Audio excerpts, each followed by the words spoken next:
মৃত্যু আমাকে নেবে, জাতিসংঘ আমাকে নেবে না। আমি তাই নিরপেক্ষ মানুষের কাছে, কবিদের সুধী সমাবেশে আমার মৃত্যুর আগে বলে যেতে চাই, সুধীবৃন্দ, ক্ষান্ত হন, গোলাপ ফুলের মতো শান্ত হন। কি লাভ যুদ্ধ করে? শত্রুতায় কি লাভ বলুন? আধিপত্যে এত লোভ?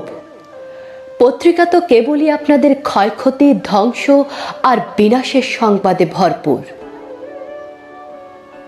মানুষ চাঁদে গেল, আমি ভালোবাসা পেলুম। পৃথিবীতে তবু হানাহানি থামল না। পৃথিবীতে তবু আমার মতন কেউ রাত জেগে নুলো ভিখারির গান, দারিদ্র্যের এত অভিমান দেখল না।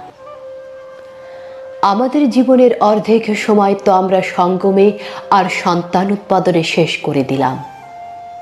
সুধীবৃন্দ, তবু জীবনে কয়বার বলুন তো আমরা আমাদের কাছে বলতে পেরেছি, ভালো আছি, খুব ভালো আছি?